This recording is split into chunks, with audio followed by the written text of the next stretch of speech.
Hey everyone, it's Vicky. I said Vicky, not Victoria. I'm in the mood to be Vicky. I'm wearing my Vicky necklace. Anyway, so I want to talk about how a lot of people in the vegan movement have been talking about vasectomies and how they never want children, and that's a subject that's like up and down and controversial and all that stuff. Because when I hear about vasectomies and even women that don't want children, that was never a thought in my head. That was never ever an option. I always wanted children. Before I even wanted a relationship, I wanted children.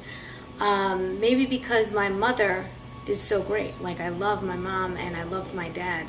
So I just wanted to be a parent. Like, I thought it was cool. I thought she was a cool ass mom. So I wanted to be one. So turns out I'm even cooler than she is. So how about that, huh? I went up my mom. So here's the deal.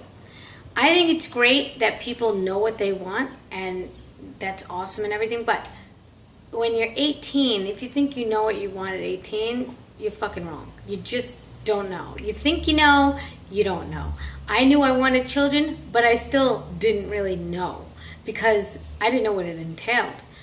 But I gotta say, it is the best and deepest love that I've ever known and ever will know. It is the deepest connection I could possibly ever have. They are an extension of myself. I really do like myself. I think it's innate that we all have something of ourselves to be a little bit selfish and procreate. It's innate to want to procreate. What happens along the way, maybe experiences, maybe there's things that just didn't sit right with you about childhood. Doesn't mean that would happen to your own children, but whatever, that's your thing. If you fear the whole parenthood thing and you really think you can't handle it, then by all means, don't have a kid. But to not have the opportunity to have a choice later on is daunting. It's scary. You know, I mean, if you're making those decisions really early and you're being pounded and confused by people that have done it already, well, yeah, they're older and they're talking about it as they're older. Do they have any regrets? We don't know. You don't even know. And you don't know if you will. So don't make that choice until you're in your late 30s to 40s. Because if you're going to do a permanent thing, and you can't really reverse a vasectomy, and if you can, good luck, you know, if you find a partner that wants children, it's game over. And that's a shame, because it's pretty innate for a woman to want a child more than a man. In fact, in Judaism, they say it's a mitzvah. I don't know if you know what a mitzvah is. It's like a good deed. There are a certain amount of mitzvot that you need to carry on, let's just say, if you follow the Jewish faith. And one of them is to procreate.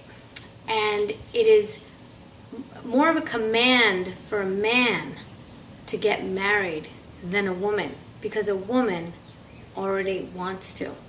It's easier for a woman to want to get married than a man. Makes sense? I think it makes sense. Look, of course there's exceptions to the rule. Let's not get into that, all right? I'm talking about the people that are the general statement. I don't like to make general blanket things, but I gotta say, in this case, it's primal. And that's the way it goes, all right? I didn't write these things. I'm just telling you what I'm saying. All right. So vasectomies are pretty freaking serious. Tying your tubes as a woman, pretty damn serious. Now, like I said, if you think you really can't handle it, then by all means, let me tell you something. I know someone that had a kid, and she was about to have an abortion, but she ended up having the child and absolutely flipping out, loving this child. She had no idea. She didn't want a kid. She was already older and married. She was already I think she was 36 when she got married. And she definitely didn't want, she said, I don't want kids. She was about to have an abortion because she had a pregnancy and she was scared. And she had really good parents and whatever, but she just thought she didn't want children. Angelina Jolie has said many, many times she just never wanted her own children. Now let's talk adoption, shall we? I've touched on this in, certain social media forums and platforms, but I never really spoke about it in a video, and I thought maybe, you know what, this is something to talk about. Maybe you want to discuss it with me or discuss it amongst each other. I personally know people that were adopted. Not one, and not from the same orphanage. Different people. I worked in sales in Manhattan. I was pretty international. I spoke to a lot of people in my life. And I've met, and I'm close with orphans, people that were orphaned. And I just want to say, who are we to adopt a child? Like, what makes you a great parent or somebody that should be adopting a child? Maybe those orphans are happy where they are. I know it sounds crazy because you've all seen the movie Annie, but maybe it's not a hard knock life in those orphanages. The orphans that I have spoken to from different orphanages have told me personally they never would have had a friendship or camaraderie or family the way they did with the other orphans. They were happy. Michael's business supports orphanages, and I gotta say, when you go to these orphanages, the children seem in good spirits. They're taken care of. But who's to say that the parent that will adopt them will be so great? You hear stories all the time that they abuse those children, or one of them has died in their care.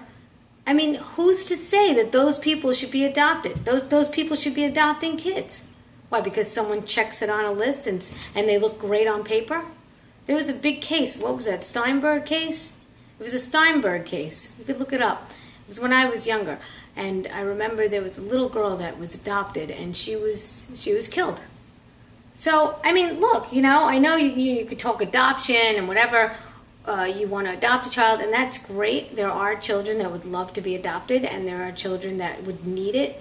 But why not make that in addition to your own child? I mean, like Angelina Jolie did both.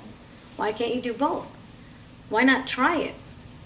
If that's the route you want to take. I'm just saying that going the full force vasectomy at age 18 or 20 is a very, it's too concrete. It's stuck in concrete. You can't undo it. And if you can't undo it, good luck. I don't know if there's damages after that. I don't know what the story is with that.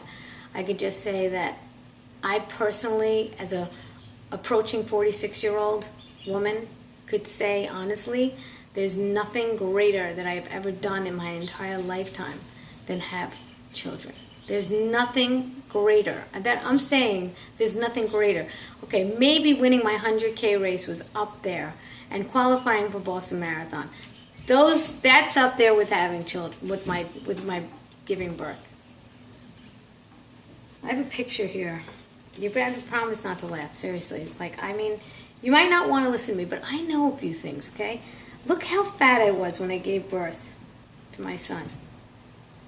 That's a before picture for you, okay? What do you think of that? What do you think of that? Look at my arm is like one leg. Okay, here's the story. I was pregnant with my other daughter, okay? I was about to give birth to her. I gave birth like 10 days later, because this is my son's 1-year birthday. So they're a year apart. So I was fat, and I gained weight. Look, that wasn't all baby weight, okay? That was food. I freaking ate Krispy Kremes at that.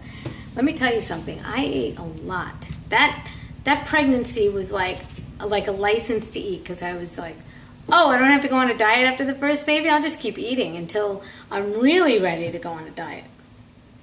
And the diet didn't work afterwards. No, I had to change my whole way of thinking.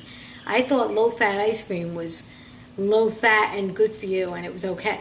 No, I had to change the way I thought. First I started eliminating white processed stuff, then I started doing the brown stuff.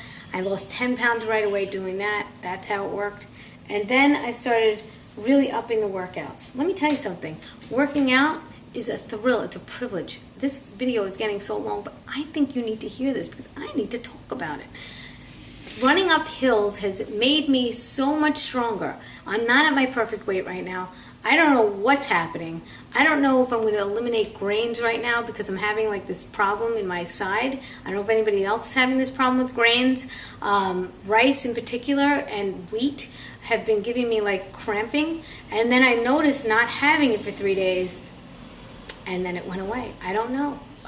What do you guys think? So I'm upping the fats a little bit in my diet, and I'm not having as much of the grains.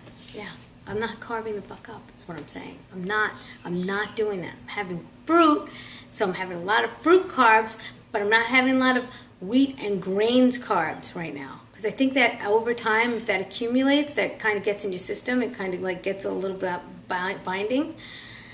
And I know people that have gotten rid of grains, and literally their arthritis has gone away. So this was a lot that I covered. I hope you're with me still. I don't know if you're still with me. I have no idea. Maybe if you write below that you're still with me, that you stayed till the end, you're a trooper. I respect that. That means that you can go the distance. You probably have the makings of an ultra marathoner. Or you could probably swim the distance if you gave it a chance, if you stayed till the end of this video, because it's almost 11 minutes, and that's a long time. That's a long time, and I applaud you, because not everybody could stick around for what I'm talking about. Not everyone can handle Vicky, okay? Could you handle Vicky? All right, talk to you soon.